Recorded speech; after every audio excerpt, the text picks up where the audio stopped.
దేవుని నామన స్తోత్రాలు. ప్రత్యేకంగా అయ్యగారికి మరి స్టేజ్ అన్నయ్యకి చేరి వచ్చిన దైవ సేవకులకి విశ్వాసులకు ప్రత్యేకమైన వందనాలు తెలియజేస్తున్నాను. మరి మేమైతే వివాహమైన తర్వాత ఒక 9 నెలలకి మేము మొదటిగా లమ్మాడీస్, మాది మిర్యాలగూడెం. అయితే మేము సేవ చేస్తామంటే మొత్తం వాళ్ళు మమ్మల్ని ఇంట్లో నుంచి వెళ్ళగొట్టిరు. కొద్ది రోజులకి మరి మా ఆడపడుచు వాళ్ళ అల్లుడి ద్వారాగా మరి అయ్యగారు మాకు పరిచయం అయ్యిండు. అప్పుడైతే మేము కట్టుబట్టలతో బయటికి వెళ్ళినాం. అప్పుడు అమ్మ నాన్న మమ్మల్ని చాలా ఆదరించారు. నాకైతే తెలియదు, నన్ను చూడనప్పటికైనా నా కోసం బట్టలు, సూట్ కేసు గిట్ట లేదు, వండుకోవటానికి గిన్నెలు గిట్ట లేవు. అటువంటి పరిస్థితుల్లో అమ్మ నాన్న మమ్మల్ని ఆదరించి బట్టలు, సూట్ కేసుతో సహా చాలాసార్లు పంపించారు. ఆ తర్వాత మేము ఓనుగా పరిచర్య మళ్ళీ మేము వేరే విలేజ్లో చేసినాం. అక్కడ వదిలిపెట్టి మళ్ళీ ఓనుగా మిర్యాలగూడెంలోనే స్టార్ట్ చేసినాం. కొంతకాలానికి నాకు చాలా లేటుగా బాబు పుట్టిండు. నేను ప్రెగ్నెన్సీతో ఉన్నప్పుడు అమ్మ నాన్న వచ్చిర్రు. అయ్యగారు లివింగ్స్టన్ అయ్యగారు అమ్మ వచ్చినప్పుడు మేము ఉన్న స్థలం కొనుక్కోవాలని మేమైతే ప్రార్థన చేస్తున్నాం. సబ్జెక్ట్కి దగ్గరనే అమ్మ నాన్న మేము కొనిస్తామంటే నేను వద్దులే అని నేను చెప్పిన. అయితే నేను ప్రెగ్నెన్సీతో ఉన్నప్పుడు 3 నెలలప్పుడు నాకు దేవుడు ఆ స్థలం ఇంట్లో మేము రెంట్కి వెళ్ళినప్పుడు నాకు దర్శనం ఇచ్చిండు. ప్రార్థన 14 సంవత్సరాలు చేసినాం. ఫస్ట్ లాక్డౌన్లో మరి అది 50 లక్షల స్థలం నాకు 15 లక్షలకి ఇచ్చిండ్రు. అప్పటికి పాస్టర్ గారు 2017లో చనిపోయిండు మా పాస్టర్ గారు. ఆయన ఆయన చేసిన సేవ ఎక్కడ మరి కుంటిబడిపోవద్దని నేను భారం కలిగి దేవుని సన్నిధిలో ప్రార్థన చేస్తున్నప్పుడు దేవుడు నాకు సహాయం చేసిండు. అప్పు గిట్ట తీర్చుకొని ఉన్నా. ఈరోజు నిజంగా మేము ఇట్లా సేవలో ఉన్నామంటే అప్పుడు కట్టుబట్టలతో ఎల్లగొట్టినప్పుడు అయ్యగారు అమ్మగారు చాలా మాకు హెల్ప్ చేస్తున్నారు, ఇప్పుడు దాకా చేస్తున్నారు. అయితే ఈ మధ్యకాలంలో ఏం జరిగిందంటే పోయిన సంవత్సరం 2వ నెలలో అలా ఫస్ట్ లాక్డౌన్లో నాకు ఒక అక్కకి ప్రేయర్ చేస్తే వేరే దగ్గరికి వెళ్ళింది అన్యురాలు. నాకు ఒక వెహికల్ కొనిచ్చింది 85,000 పెట్టి. అట్లా చర్చి కడతా అక్క కొంచెం హెల్ప్ చేయమంటే నాకు వెంటనే డబ్బులు గిట్ట 70,000 దాకా నా అకౌంట్లో వేసింది ఇప్పుకోమని. ఆమె ఇల్లంతా కూలగొట్టిన తర్వాత నాకు హ్యాండ్ ఇచ్చేసింది. సంవత్సరం కంటే ఎక్కువే అయింది నాకు అట్లా చేసి. మరి నేనైతే ఇప్పుడు రెంటుకుంటున్నా. బాబుని చదివించుకోవటం, రెంటు కట్టుకోవటం, సంఘం గిట్ట అందులో సరిపోట్లే. చిన్నలు పెద్దలు 50 మంది ఉన్నారు కనుక నా పరిచర్య కోసం తొందరగా దేవుడు మందిరం కట్టబడాలని మీరు ప్రార్థన చేయాలని.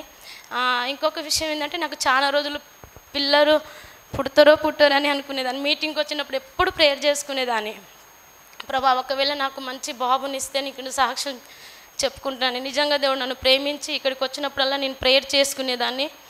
సాక్ష్యం గిట్ట చెప్తా అనుకున్నా కానీ చెప్పలేదు నేను చాలాసార్లు. కానీ నాకు దేవుడు చక్కని బాబుని ఇచ్చిండు. బాబు గిట్ట ఫస్ట్ ఇయర్ అయిపోయింది పాలిటెక్నిక్. ఇప్పుడు 2వ సంవత్సరం సెకండ్ ఇయర్లో వెళ్తుండు. బాబు కోసం నా కోసం దేవుడు నాకు అప్పగించిన పరిచర్యని దేవుడు దీవించాలని, తొందరగా కట్టబడాలని మీరు ప్రార్థన చేయాలని మనస్ఫూర్తి కోరుకుంటూ నా సాక్ష్యాన్ని ముగిస్తున్నాం. దేవుని స్తోత్రం. అబ్రాహం గారు కూడా వచ్చి చెప్తారు. 5 నిమిషాలు మాత్రమే.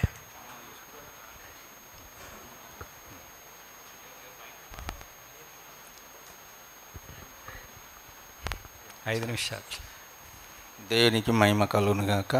సాక్ష్యం ఏంటంటే ఈ అయ్యగారు మాకు కనీసమైన ఇప్పుడు ఒక 15 సంవత్సరాలు మాకు పరిచయమై బీబీనార్లో సేవ చేస్తాడు. నెహిమియా పాస్టర్ అని తీసుకొచ్చి అయ్యగారు ఇట్లా మంచి సవాసం రాని చెప్తే మేము తీసుకొచ్చి అయ్యగారి దగ్గర రావటం పోవటం జరుగుతుంది. మాకు ఎప్పుడు వచ్చినా కూడా అయ్యా మాకు ఇటు పరిస్థితి ఉన్నప్పుడు మీటింగ్ పెట్టి ప్రార్థన పెడతాడు. అద్భుతమైనటువంటి కార్యం జరిగింది. ఏ సమయం వచ్చినా కూడా మాట్లాడి వచ్చిపోయేవాడు. ముఖ్యంగా మొన్న గత నెలలో మీటింగ్ ఏర్పాటు చేసినప్పుడు మేము మీటింగ్ ఏర్పాటు చేసాము. అయితే వాన అయ్యగారు ఆ ఊర్లకు రావటం జరిగింది. ఉరువులు మెరుములు చాలా అందరూ అనుకున్న మీటింగు అయిపోద్ది అనుకున్నాం. కానీ అద్భుతంగా ఆ మెరుపులు ఉరుగుతుంటేనే కరెంట్ అయితే పోతలేదు, ఒక్క చినుకు కూడా పడేవాళ్ళ. వాళ్ళందరూ అంటారు ఆ మీటింగ్ అయిపోతుంది అంటున్నారు. నాకైతే నమ్మకం. ఎందుకంటే ఇశ్రాయేలు ప్రజలు మోషే చేతులు ఎత్తినప్పుడు దాకా దాటేదాకా చేతులు పైకే సాపాడు. ఎందుకు తెలుసా? దేవుని కార్యం జరిగించిన నాకు ఆ విశ్వాసం ఉంది, ఖచ్చితంగా ఇక్కడ జరుగుతుంది, మీటింగ్ ఆగదు అని. వాళ్ళ తర్వాత అయ్యగారు నిజంగా అంత భారముతోని అంత ప్రయాసంతోటి వచ్చి ఆ వాక్యం చెప్తుంటే కూడా అందరు పర్సన్ ఫోన్లు చేశారు నాకు. తర్వాత అద్భుతం జరిగిందయ్యా మీ ఊర్లో అని చెప్పేసి చాలామంది ఫోన్ చేయడం జరిగింది. అమ్మగారు కూడా ఎవరు ఎప్పుడైనా మాకు అందుబాటులో ఏదన్నా అవసరం ఉంటే దేవుని సన్నిధిలో తీర్చేవారు. ముఖ్యంగా ఎన్నో సాక్ష్యాలు చెప్పాలి ఈడ. అసలు నాకు గత 3 సంవత్సరాల ముందట, అంటే నేను పరిచర్యకు వచ్చినప్పుడు దేవుడు నాకు ఒక వింత చూపెట్టాడు. దర్శనంలో ఏంటంటే పండుకున్నప్పుడు యెహోవా ఆత్మ జలల మీద అల్లాడుచుండే. యెహోవా ఆత్మ జలముల పైన అల్లాడుచుండే అని బైబిల్ చదివాను, కానీ దాన్ని ఇంట్రెస్ట్ అని తీసుకోవాలి నేను. అయితే ఒక రోజు నా దర్శనంలో అన్ని నీళ్ళు, అనేకమైన నీళ్ళు ఉన్నాయి. నేను పక్కకు నిలబడ్డా. ఒక తాటికాయ ఉంటుంది కదా, ఒక తలకాయ నీళ్ళల్లో అది అల్లాడుతూ ఉంది. అంటే ఇట్లా తడకి ఇటు అటు ఉడుగుతూ ఉంది. ఊగుతుంటే నేను అనుకున్నా, ఇది కదా యెహోవా ఆత్మ నీళ్ళ జలంలో అల్లాడుతుండే కదా అని దాన్ని సింపుల్ తీసుకున్నాను. దాన్ని ఏమాత్రం నా హృదయంకు నేను దాన్ని ఆలోచన చేయలేదు. అది అయిన తర్వాత ఒక 3 సంవత్సరాల తర్వాత ఒక మీటింగ్ జరుగుతుంటే వచ్చిన సేవకుల మీటింగులు. అక్కడ కూర్చున్నా. ఒక సేవకుడు మధ్యాహ్నం సెక్షన్లో వాక్యం చెప్తున్నాడు. చాలా గట్టిగా, చాలా సీరియస్గా చెప్పాడు. యెహోవా ఆత్మ జలముల అల్లాడుచుండేను అని చెప్పేసి అటు చూసుకుంటున్నప్పుడు ఆ రోజు నా హృదయానికి మరొకసారి అసలు నేను ఏడుస్తున్నా అక్కడ కూర్చొని. ఎందుకు తెలుసా? ఎందుకంటే అల్లాడుస్తున్నదంటే ఏంటిది? అది అల్లాడటం అంటే దెబ్బ తాకినప్పుడో, జ్వరం వచ్చినప్పుడో, లేకుంటే వెడ్డు గారుతున్నప్పుడో, అప్పుడు ఏమవుతుందంటే ఆ చలిలో ఉన్నప్పుడు అది ఆత్మ అల్లాడుస్తుందంటే నేను దాన్ని కేర్ చేయలేదు కదా. ఆ రోజు నాకు అంది యెహోవా దేవుని ఆత్మ అల్లాడుతుందని. ఈ మందిరంలో దేవుడు దాన్ని నన్ను కదిలించాడు. అప్పుడు దేవుని ఆత్మ అంటే ఏంటిది, అల్లాడటం ఏంటంటిది మనకు తెలియదు కదా. ఆకలి అయిన వారికి ఆకలి, దూపైన దూపేలువ, క్షమించిన క్షమ. అందుకే దేవుడు అది నాకు ఇచ్చాడు. అందుకే దేవునికి స్తోత్రం కలుగును గాక. అనేకమైనటువంటి కార్యాలు అయ్యగారి ద్వారా నేర్చుకున్నాం మేము కూడా. మరి మొన్న మీటింగ్ పెట్టినాం కనుక ఒక కుటుంబం వస్తుంది. ఆ కుటుంబంలో 5 ఉంటారు. 5 ఆత్మలు కూడా రావడం జరిగింది. వాళ్ళు స్థిరంగా ఉండేట్టుగా, ఇంకా మాకు దేవుని ఆశను నడుస్తున్నట్లుగా ప్రార్థించగలరని మనవి చేస్తే సాక్ష్యం ముగిస్తున్నాను. స్తోత్రం. చివరిగా ఇంకా ఇమానియల్ పాస్టర్ గారు వచ్చి చెప్తారు. కేవలం 5 నిమిషాలు మాత్రమే. ఈలోపు దైవజనులు అభిషేక్ గారిని వేదిక మీదకి రావాలి. దేవుని నామన స్తోత్రాలు. ప్రత్యేకంగా అయ్యగారికి, మరి స్టేజ్ అన్నయ్యకి, చేరి వచ్చిన దైవ సేవకులకి, విశ్వాసులకు ప్రత్యేకమైన వందనాలు తెలియజేస్తున్నాను. మరి మేమైతే వివాహమైన తర్వాత ఒక 9 నెలలకి మేము లమ్మాడీస్, మాది మిరియాలగూడెం. అయితే మేము సేవ చేస్తామంటే మొత్తం వాళ్ళు మమ్మల్ని ఇంట్లో నుంచి వెళ్ళగొట్టిరు. కొద్ది రోజులకి మరి మా ఆడపడుచు వాళ్ళ అల్లుడి ద్వారాగా మరి అయ్యగారు మాకు పరిచయం అయ్యిండు. అప్పుడైతే మేము కట్టుబట్టలతో బయటికి వెళ్ళినాం. అప్పుడు అమ్మ నాన్న మమ్మల్ని చాలా ఆదరించారు. నాకైతే తెలియదు, నన్ను చూడనప్పటికైనా నా కోసం బట్టలు, సూట్ కేసు గిట్ట లేదు, వండుకోవటానికి గిన్నెలు గిట్ట లేవు. అటువంటి పరిస్థితుల్లో అమ్మ నాన్న మమ్మల్ని ఆదరించి బట్టలు, సూట్ కేసుతో సహా చాలాసార్లు పంపించారు. ఆ తర్వాత మేము ఓనుగా పరిచర్య మళ్ళీ మేము వేరే విలేజ్లో చేసినాం. అక్కడ వదిలిపెట్టి మళ్ళీ ఓనుగా మిరియాలగూడెంలోనే స్టార్ట్ చేసినాం. కొంతకాలానికి నాకు చాలా లేటుగా బాబు పుట్టిండు. నేను ప్రెగ్నెన్సీతో ఉన్నప్పుడు అమ్మ నాన్న వచ్చిర్రు. అయ్యగారు అల్విస్టన్ అయ్యగారు అమ్మ వచ్చినప్పుడు మేము ఉన్న స్థలం కొనుక్కోవాలని మేమైతే ప్రార్థన చేస్తున్నాం. సబ్జెక్ట్కి దగ్గరనే. అమ్మ నాన్న మేము కొనిస్తామంటే నేను వద్దులే అని నేను చెప్పిన. అయితే నేను ప్రెగ్నెన్సీతో ఉన్నప్పుడు 3వ నెలప్పుడు నాకు దేవుడు ఆ స్థలం, ఆ ఇంట్లో మేము రెంట్కి వెళ్ళినప్పుడు నాకు దర్శనం ఇచ్చిండు. ప్రార్థన 14 సంవత్సరాలు చేసినాం. ఫస్ట్ లాక్డౌన్లో మరి అది 50 లక్షల స్థలం నాకు 15 లక్షలకి ఇచ్చిండ్రు. అప్పటికి పాస్టర్ గారు 2017లో చనిపోయిండు మా పాస్టర్ గారు. ఆయన చేసిన సేవ ఎక్కడ మరి కుంటిబడిపోవద్దని నేను భారం కలిగి దేవుని సన్నిధిలో ప్రార్థన చేస్తున్నప్పుడు దేవుడు నాకు సహాయం చేసిండు. అప్పు గిట్ట తీర్చుకొని ఉన్నా. ఈరోజు నిజంగా మేము ఇట్లా సేవలో ఉన్నామంటే అప్పుడు కట్టుబట్టలతో ఎల్లగొట్టినప్పుడు అమ్మగారు చాలా మాకు హెల్ప్ చేస్తున్నారు, ఇప్పుడు దాకా చేస్తున్నారు. అయితే ఈ మధ్యకాలంలో ఏం జరిగిందంటే పోయిన సంవత్సరం 2వ నెలలో అలా ఫస్ట్ లాక్డౌన్లో నాకు ఒక అక్కకి ప్రేయర్ చేస్తే వేరే దగ్గరికి వెళ్ళింది అన్యురాలు. నాకు ఒక వెహికల్ కొనిచ్చింది 85,000 పెట్టి. అట్లా చర్చి కడతా అక్క కొంచెం హెల్ప్ చేయమంటే నాకు వెంటనే డబ్బులు గిట్ట 70,000 దాకా నా అకౌంట్లో వేసింది ఇప్పుకోమని. ఆమె ఇల్లంతా కూలగొట్టిన తర్వాత ఆమె నాకు హ్యాండ్ ఇచ్చేసింది. సంవత్సరం కంటే ఎక్కువే అయింది నాకు అట్లా చేసి. మరి నేనైతే ఇప్పుడు రెంటుకుంటున్నా, బాబుని చదివించుకోవటం, రెంటు కట్టుకోవటం, సంఘం గిట్ట అందులో సరిపోవట్లే. చిన్నలు పెద్దలు 50 మంది ఉన్నారు కనుక నా పరిచర్య కోసం తొందరగా దేవుడు మందిరం కట్టబడాలని మీరు ప్రార్థన చేయాలని. ఇంకొక విషయం ఏంటంటే నాకు చాలా రోజులు పిల్లలు పుట్టరని అనుకునేదాన్ని. మీటింగ్కి వచ్చినప్పుడు ఎప్పుడు ప్రేయర్ చేసుకునేదాన్ని, ప్రభా ఒకవేళ నాకు మంచి బాబునిస్తే నీకు సాక్ష్యం చెప్పుకుంటాను. నిజంగా దేవుడు నన్ను ప్రేమించి ఇక్కడికి వచ్చినప్పుడల్లా నేను ప్రేయర్ చేసుకునేదాన్ని. సాక్ష్యం గిట్ట చెప్తా అనుకున్నా కానీ చెప్పలేదు నేను చాలాసార్లు. కానీ నాకు దేవుడు చక్కని బాబుని ఇచ్చిండు. బాబు గిట్ట ఫస్ట్ ఇయర్ అయిపోయింది పాలిటెక్నిక్, ఇప్పుడు 2వ సంవత్సరం సెకండ్ ఇయర్లో వెళ్తుండు. బాబు కోసం నా కోసం దేవుడు నాకు అప్పగించిన పరిచర్యని దేవుడు దీవించాలని, తొందరగా కట్టబడాలని మీరు ప్రార్థన చేయాలని మనస్ఫూర్తి కోరుకుంటూ నా సాక్ష్యాన్ని ముగిస్తున్నా. దేవుని స్తోత్రం. అబ్రాహం గారు కూడా వచ్చి చెప్తారు.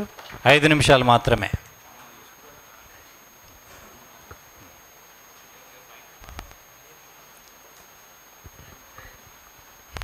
5 నిమిషాలు.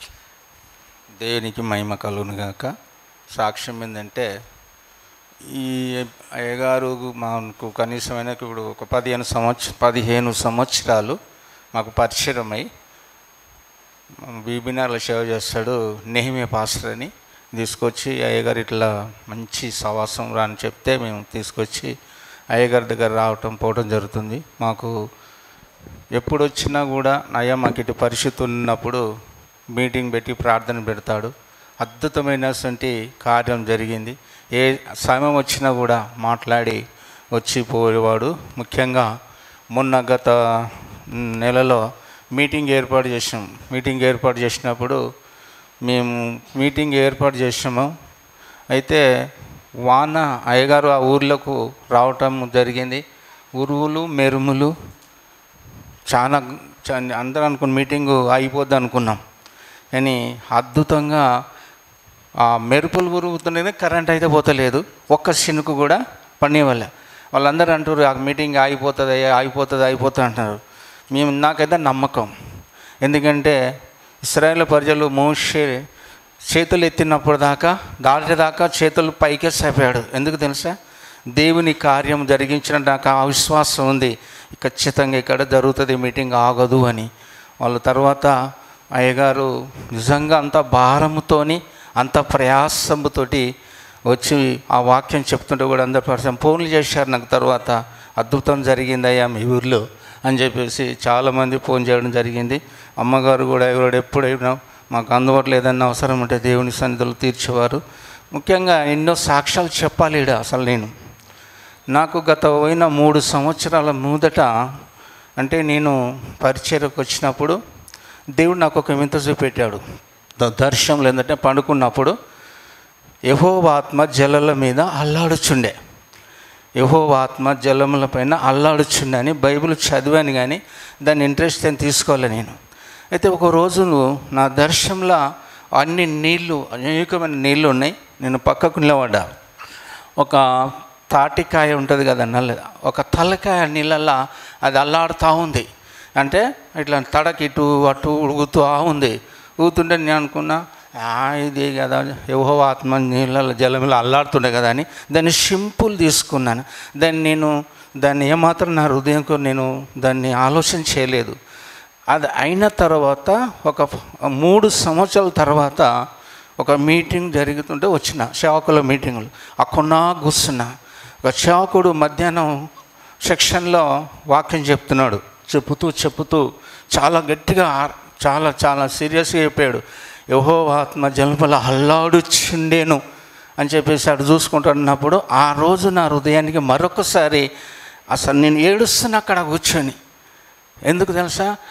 ఎందుకంటే అల్లాడుస్తున్నదంటే ఏంటిది? అది అల్లాటం అంటే దెబ్బ తాకినప్పుడు, జ్వరం వచ్చినప్పుడు, లేకుంటే వెడ్డు గారుతున్నప్పుడు, అప్పుడు ఏమవుతుందంటే ఆ చలిలో ఉన్నప్పుడు అది ఆత్మ అల్లాడుస్తుంది. అల్లాడుస్తుందంటే నేను దాన్ని కేర్ చేయలేదు కదా, ఆ రోజు నాకు అది యెహోవా దేవుని ఆత్మ అల్లాడుతుందని ఈ మందిరంలో దేవుడు నన్ను కదిలించాడు. అప్పుడు దేవుని ఆత్మ అంటే ఏంటిది, అల్లాటం ఏంటంటే మనకు తెలియదు కదా. ఆకలి అయిన వారికి ఆకలి, దూపైన దూపి విలువ, క్షమించిన క్షమ. అందుకే దేవుడు అది నాకు ఇచ్చాడు. అందుకే దేవునికి స్తోత్రం కలుగును గాక. అనేకమైనటువంటి కార్యాలు అయ్యగారి ద్వారా నేర్చుకున్నాం మేము కూడా. మరి మొన్న మీటింగ్ పెట్టినాం కనుక ఒక కుటుంబం వస్తుంది. ఆ కుటుంబంలో ఐదుగురు ఉంటారు. 5 ఆత్మలు కూడా రావడం జరిగింది. వాళ్ళు స్థిరంగా ఉండేట్టుగా, ఇంకా మాకు దేవుని ఆశను నడుస్తున్నట్లుగా ప్రార్థించగలరని మనవి చేస్తే సాక్ష్యం ముగిస్తున్నాను. స్తోత్రం.